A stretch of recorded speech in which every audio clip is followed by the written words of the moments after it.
Livro A Prova. Continuação. Eis um elemento bastante perturbador, porque um flash telepático não contradiz o que pensa a pessoa no espírito da qual o médium o obteve. Além disso, como sublinha Julie Bechel, as leituras psíquicas fazem parte da prática de muitos médiuns. Estes conseguem, pelo que dizem, distinguir entre telepatia e comunicação com uma pessoa morta. A sensação ligada a cada uma destas situações é diferente, mas trata-se de algo que experimentaram desde a infância. Iremos constatá-lo em pormenor. Assim, a abordagem científica da mediunidade permite concluir, retomando as palavras de Julie Bechel, que a recessão anormal de informações é um facto, mas não podemos determinar de onde provém. Os dados apoiam a ideia da sobrevivência da consciência de uma vida depois da morte. Um aspecto da nossa personalidade ou da nossa identidade continua a existir após a morte física, sob uma forma capaz de comunicar com o médium. Os dados apoiam igualmente outras hipóteses não relacionadas com a sobrevivência da consciência, a clarividência, a telepatia ou a pré-cognição. Permitiriam aos médiuns obter informações sem comunicarem com os mortos. Contudo, agora que começamos a trabalhar sobre a experiência dos médiuns, temos tendência para pensar que a sobrevivência da consciência é a explicação mais sustentada pelos dados. Em virtude de todas as investigações realizadas e das que eu conduzi nos últimos anos, a vida depois da morte é hoje, na minha opinião, mais do que uma hipótese sólida. Há mais de 10 anos que pesquiso por todo o mundo, encontrando-me com investigadores, médicos, homens, mulheres e crianças que viveram experiências incríveis de contacto com mortos. Trabalho com médios e acompanho-os há anos. Durante esse tempo, permaneci no papel de jornalista rigoroso e objetivo. E é esta postura que me leva a reconhecer a evidência: a morte não é o fim da vida. Assim, com este livro, pretendo contribuir para o debate, trazendo resultados indiscutíveis que irão descobrir nas páginas que se seguem.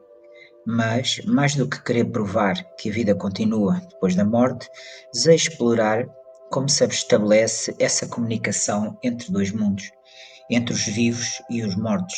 Interroguei médiuns incessantemente o que nos acontece quando o corpo se converte em pó, o que acontece à nossa individualidade depois da morte. Porque continuamos a ser, disso hoje tenho a certeza, repito, mas a ser o quê? A mesma pessoa que éramos na Terra ou a nossa individualidade evolui? O que sucede nas primeiras semanas após a morte? Para onde vamos? Quem encontramos? Quem é o ser em que meu pai se transformou depois da sua morte e que comunicou comigo? Convido-vos a descobrir o que meses de pesquisa me permitiram compreender. É vertiginoso. Cada um dos 6 capítulos que se seguem é dedicado ao retrato de uma ou de um médium e apresenta integralmente a sessão de teste feita com ele ou com ela. Nunca fui tão longe nas entrevistas.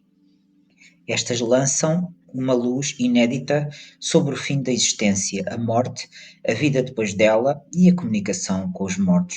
No último capítulo, o psiquiatra Christophe Fauré, especialista em acompanhamento de pessoas em fim de vida, evoca a especificidade do percurso de luto e oferece-nos conselhos pertinentes em torno da morte e da mediunidade. Escrever este livro mudou a minha vida, talvez mude a sua. Capítulo Henry. A capacidade de comunicação dos mortos. Capto muita coisa com esta sessão. Conheço o Henry Vigneault há anos e estamos ligados por uma verdadeira amizade. Conheci-o em novembro de 2006, já para o testar com uma fotografia do meu irmão Thomas, que morrera no Afeganistão, 5 anos antes. O resultado desta primeira sessão foi impressionante. Ele não sabia nada acerca de mim e não há dúvida de que nesse dia o Henry comunicou com o meu irmão. No entanto, eu tinha toneladas de dúvidas. Saí do pequeno apartamento onde ele me recebeu, dilacerado entre o assombro e a resistência. Assombro por constatar que me dera um número espantoso de pormenores muito precisos sobre o meu irmão, a sua vida, a sua personalidade, as circunstâncias específicas da sua morte, etc. Pormenores que só poderia, em toda a objetividade, ter obtido de uma pessoa, o meu irmão. E resistência, porque o meu espírito ainda não estava pronto para aceitar aquilo que as evidências me impunham. O meu irmão falara-me depois da sua morte. Esta resistência é tenaz e agarra-se à mais pequena dúvida, à mais ínfima oportunidade que se lhe apresenta. Nesse dia de novembro de 2006, o que me incomodava, por exemplo, era que, em momento algum, o Henry me tivesse dito que o meu irmão se chamava Thomas. Descrevera com precisão a maneira como ele morrera, no acidente rodoviário, a ferida na cabeça, o local onde acontecera, mas não referir ao seu nome. Era isso que me parecia paradoxal. Por que motivo, quando o Henry alegava que o meu irmão se encontrava conosco na sala, não dizia apenas, dirigindo-se a mim: Olha, diz-lhe que me chamo Thomas. Parecia-me incompreensível, ilógico, e este facto simples minimizava esta realidade inexplicada. O Henry dera-lhe muitas outras informações exatas. Descobri depois o motivo desta aparente contradição, e foi um dos elementos que quis explorar com os 6 médiuns que aceitaram submeter-se ao teste que lhes propus. Rapidamente, este ponto é fulcral.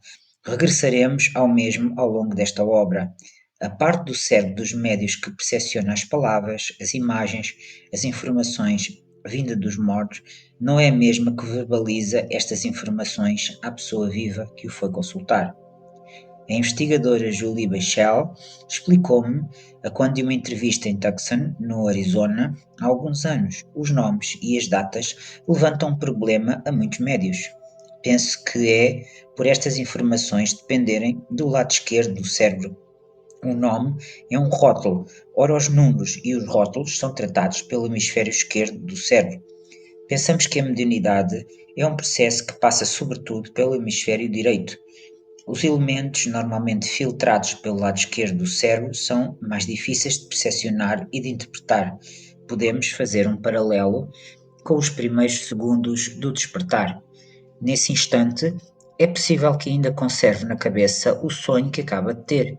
Está ali, sente-o, a recordação inscrita em si, com a sua força, as suas evocações, mas faz um movimento na cama e antes de se levantar, ele dissipa-se.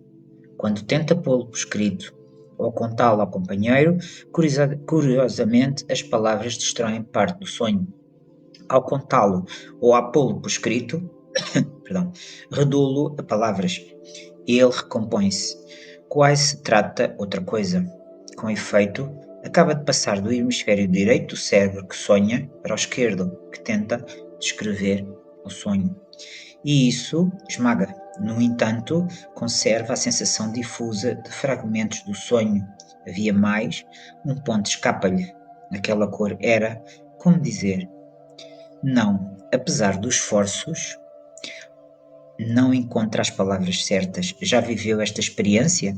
Ora, para um médium, como vamos perceber, é algo parecido. Durante uma sessão, o médium tem de simultaneamente permanecer no sonho, esse espaço subtil de percepções frágeis, onde está em contacto com os mortos, e de transmitir através de palavras. É na capacidade, de fazer este vai e vem contínuo, sem alterar as percepções, que reside o segredo de um bom médium. Enquanto conduzo por Paris, rumo ao bairro onde o Henri mora, pergunto-me de que maneira a nossa amizade poderia influenciar este encontro. A confiança que temos um no outro irá tornar o teste menos estressante para ele, ou pelo contrário, o teor da experiência irá paralisá-lo? O stress é um fator importante quando um indivíduo tem de se sintonizar com as suas percepções subtis, porque, por definição, estas são subtis e muito frágeis. Estas percepções delicadas sobre as quais se poderia pensar serem aparentadas com a intuição ou com o sexto sentido são imediatamente afetadas pela mais pequena emoção. E o stress, o medo de não conseguir, é uma enorme emoção. Nenhum dos médios que participam neste teste vai ser poupado neste ponto.